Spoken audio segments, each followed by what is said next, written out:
Hey, good morning. Pastor Rob here doing day 10 of post reconstructive or hip replacement surgery. Just to give an update, I'm still not allowed to drive. So that's something to consider if you're going to have this surgery. That for at least 10 days, 14 days, it looks like, I'm not going to be allowed to drive. I won't know till Wednesday. If the doctor clears me to drive, today I got my bandage real wet. I had to take it off. And, well, that's a nasty scar that's under there. I got a picture. If the kids know how to upload it, we'll do that. Um, but, definitely not self sufficient yet. And I was looking at my endurance rate. I kept my endurance rate up. Like, how long could I stay on my legs? So last Thursday, I was able to stay up for about 30 minutes just to see around the house. I took a ride in the car with a buddy of mine, picked me up. Getting in and out of a car is no joke, especially he had a Jeep, so it was a little high. We went up and got some coffee at Dunkin' Donuts, and I lasted about 30 minutes. I'm like, man, I got to go home because it's just a throbbing and a swelling on my leg was pretty bad. This morning, I was up just pacing the house for maybe 40 minutes, and then it's just like it just drained my energy. I have no energy, so I'm sitting down right now. Got some breakfast. So anyway, the hip thing's going good. I'll know more on Wednesday what the doctor's going to allow me to do.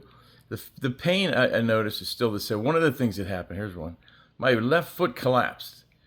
If that's ever happened to you, yeah, give me a shout out on that. Like all of a sudden, like my PT guy or lady was like, your foot is flat.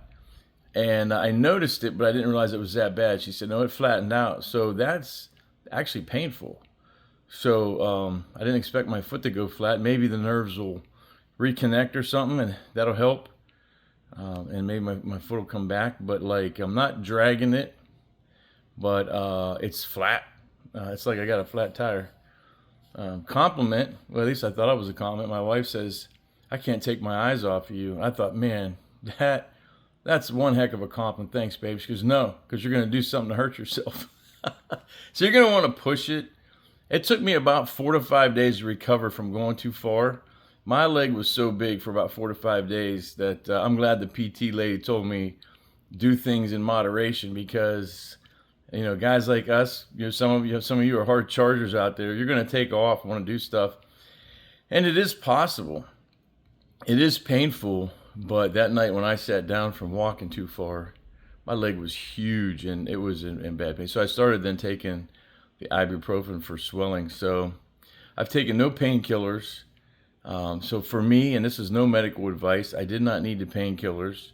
If you want to take them, do what your doctor tells you. I'm not giving out medical advice. I'm just sharing my pure experience.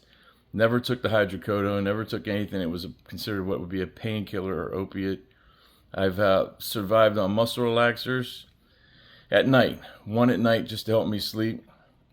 Sleep's another thing. If you're struggling with sleep now before your surgery, I'm telling you, it's a struggle after because the pain's still just as bad. And last night, again, I found myself up at 3 in the morning. And finally, I just took what I have here, some mirtazapine. And then probably about from between 2:30 and 3 o'clock, I finally said I got to take something. And I was probably out by 3:30. And then I was up again right about 6:30, 7 o'clock. So sleep's tough. Sleep's miserable. I was going to do another night video, but those were dorky. So, I mean, I just feel like nobody would receive those, and I don't want that to happen. I want to give a good, positive, accurate outlook. The mind game, it's tough. You realize your limitations. The nice thing is my kids are still here. They look out for me. They're willing to cook and help and fill my waters up and things like that. So, anyway, day 10, still very limited. Can't drive. Just trying to keep a positive outlook. Not in a hurry to do anything. I'm grateful for my wife and my PT therapist. They're both like, don't push it. My wife, for the first time, is like, no, you got to take care of yourself. And I think she's convinced me to do that. So I'm in no hurry to get back out into the world, especially with my foot being really oddly flat. So if you stick both your feet up, you can see one foot is completely flat and one still has like a crease and an arch in it. So I don't know what that's all about. I'm sure the doctor will tell me Wednesday. So still in the same pain. I'm not in, and this is not Like the pain that I had before surgery is now equal to the pain I have now. I was hoping to be like pain free, but that hasn't changed much. The pain is still there in 10 days. Swelling's still there. Most of the pain is directly in the groin area, like from the groin straight down into my hip. That's about it. That's all I can think of. I tried to get some sun, go lay out. I'm trying to think, and then, have something to keep yourself busy, because when you get up and start pushing it, which I'm trying to do today, it's like all of a sudden you're just drained. You gotta lay down and get that ice machine. I just fired my ice machine up. That it circulates the cool water around your leg. Get that machine. I look forward to that thing every day. So that's kind of like the piece of cheese at the end of the tunnel. You're a rat going through all these things, trying to get things done and make progression. And you get to the end and you're like, all right, where's my reward? Your reward is that ice machine. That thing is a godsend. So I'm grateful for the VA for that and do that. And the VA counselor is trying to get me to go to therapy. For you veterans out there, if you guys want to make comments, go ahead. I don't see the point. I mean, I'm not saying I'd never go, but I'm like, when you do things in life, like go to college, go to a police academy, go to the basic training, there's an end to the means. There's an end to the things you're doing. For example, you go to basic training, you graduate, you're a soldier. You go to college, you graduate, you get a bachelor's degree. If you're out there and you're a veteran, if you've been to a group, let me know what you think about this. They're like, you need to go to a group and talk to people. And I'm like, for what? So I can tell everybody my problems? To what end? So that's my point. To what end? Everything has like a goal.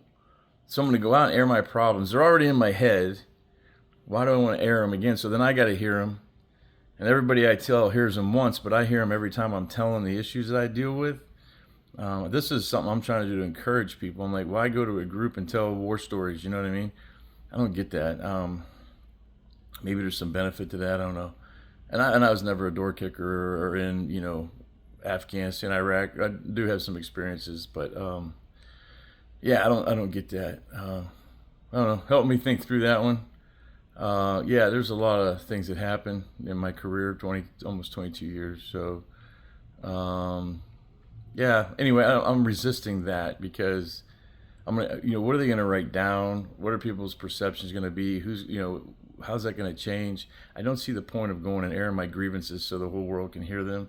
It's not that guy. I don't sit around and tell stories so that I could be a meme monster at a conversation. And I'm not looking for accolades or anything like that. So. Anyway, if you guys have anything on that one, let me know. But yeah, she's pushing to do that, and I can't say that that's wrong. I just I don't see the point. What's the end goal? I'm going to tell everybody how I'm feeling, what I'm thinking, and then go away probably regretting that I told everybody what I'm feeling, what I'm thinking. I don't know. It's not like at the end after I tell everybody the thoughts and the things that happened to me are gone. They're still there. So, but anyway, not regretting hip surgery. I feel stronger than I did prior to, but I'm still hurting just as bad at day 10. I still have the mind block in my head that's like, this is fake. I don't know how you get over that. And then the girls were very adamant about like, this is going to wear out. And that doesn't make me feel any better either. To think that, well, at about 70, I might have to do this again. And I already have a fake knee. Yeah, I don't know. So any thoughts are welcome. I try to respond to everybody if you respond. Thank you for the support. Thank you for the prayers for those that are doing that for me. I appreciate it. So, yeah. I mean, I'll try to guide anybody along if you have any questions and you're about to do this surgery. I can't say that I regret it. I don't feel like I'm wearing down. I feel like maybe I'm building up, if that makes any sense. But I can tell you this, I can feel the hardware in there. That's kind of odd. So, all right, it's Monday morning, day 10. Trying to do the best I can to encourage anybody or give information, maybe things you haven't thought of. Again, always have some snacks, something to distract your mind. You're going to be sitting around a lot. And if it's like me, I haven't been able to drive in 10 days, and that's not a rule I'm going to break, because the liability of that, if something happens and you crash, you're screwed. So anyway, be careful. So anyway, have a great week. I'll try to, after my appointment Wednesday, give another update. Appreciate you all. Appreciate your support and your comments. Thank you.